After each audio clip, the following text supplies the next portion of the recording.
नमस्कार, मैं Kailash Sharma, motor vehicle inspector. Road safety and motor vehicle regulation से रिलेवेंट आज आपके सामने नया टॉपिक में लेकर आया हूँ, इंश्योरेंस ऑफ मोटर व्हीकल यानी कि वाहनों के बीमा के बारे में। उससे पहले कि अपन वीडियो स्टार्ट करें, अगर मेरे पूर्व के वीडियो आपको पसंद आए और मेरे चैनल को अभी तक आपने सब्सक्राइब नहीं किया है तो प्लीज़ मेरे चैनल को सब्सक्राइब कर लें और बेल आइकन दबा दें, जिससे इनसे संबंधित कोई भी जो नया वीडियो अपडेट्स होगा तुरंत आपको मिल सके।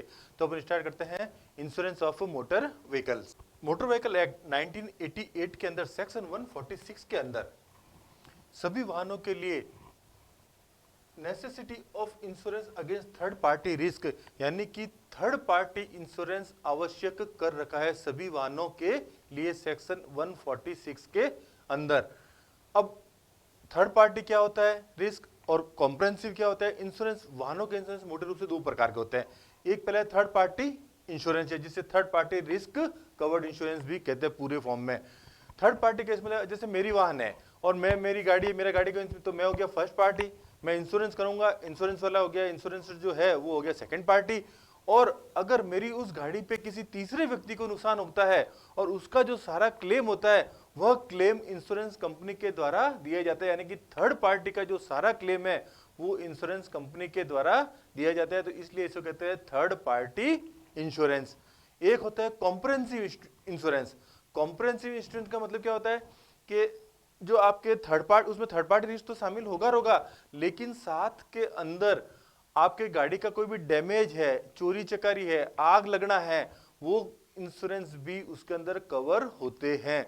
लेकिन एक्ट के अंदर केवल थर्ड पार्टी रिस्क को नेसेसिटी किया हुआ है, यानी कि थर्ड पार्टी रिस्क से कवर आपका व्हीकल होना चाहिए।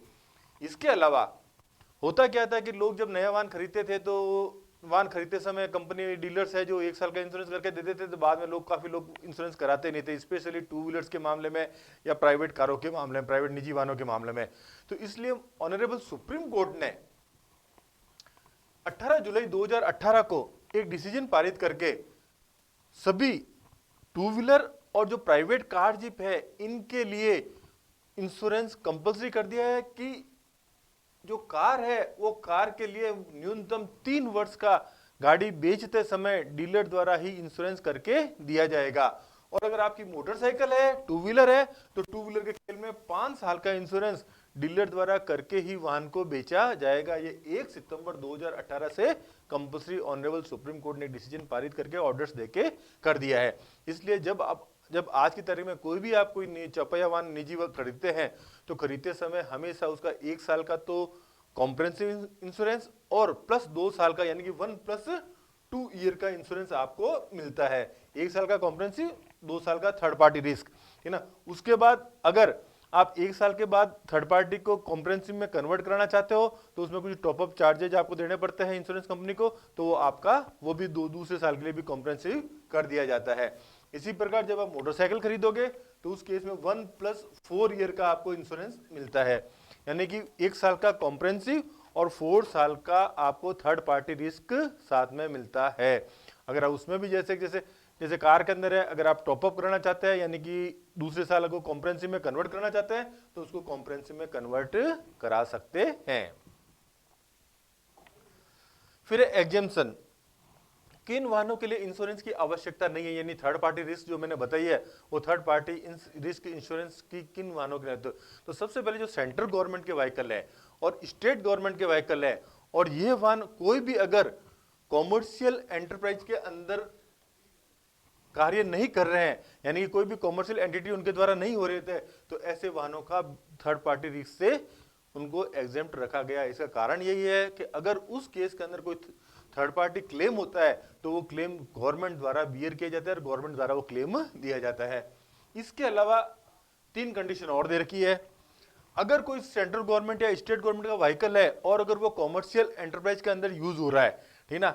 Second, any local authority vehicles, यानी कि लोकल अथॉरिटी जैसे कि म्युनिसिपल कॉर्पोरेशन है, म्युनिसिपल अपना जेडीए है, यूआईटी है, इस प्रकार से कोई लोकल अथॉरिटी है उसका वाहन है।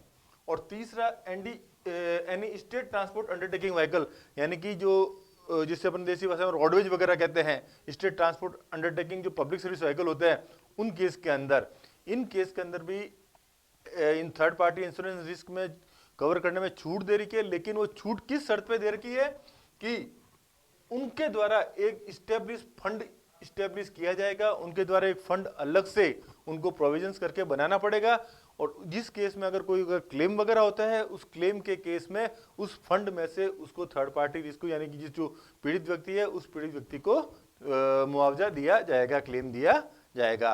तो इनके लिए थर्ड पार्टी इंश्योरेंस की आवश्यकता नहीं है। फिर अगर मेरे वाहन का मैंने थर्ड पार्टी इंश्योरेंस नहीं करा रखा है तो क्या ऑफेंस किया है मैंने? अगर मैंने इंश्योरेंस नहीं करा रहता है तो सेंट्रल मोटर व्हीकल एक्ट 1988 के अंडर सेक्शन 146 का मैंने उल्लंघन किया है, और उल्लंघन के लिए जुर्माना क्या है?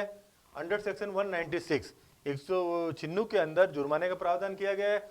अगर मेरा फर्स्ट टाइम पहली बार है तो मुझे 3 माह की जेल या 2000 रुपए या दोनों हो सकते हैं, और मैंने सब्सिक्वेंट ऑफेंस किया यानी कि पुनरावृत्ति की है उस ऑफेंस की तो 3 माह की जेल साथ में 4000 रुपए या दोनों हो सकता है। इसके अलावा जैसे कि मैंने पहले भी बताया था, ये जो जुर्माने हैं माननीय न्यायालय द्वारा आरोपित किए जाते हैं, ठीक ना। इसके साथ में स्टेट गवर्नमेंट द्वारा अपने एनफोर्समेंट स्टाफ को मौके पर कंपाउंडिंग के लिए पावर्स दे रखी होती है।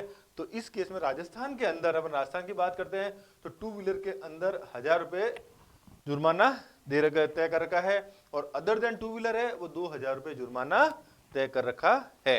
ये थी मोटर व्हीकल इंश्योरेंस के बारे में मैंने जानकारी देने की कोशिश की है। अगर मेरा वीडियो आपको पसंद आया हो तो इसको जरूर लाइक करें, शेयर करें, सब्सक्राइब करें। Thank you. जय हिंद, जय भारत।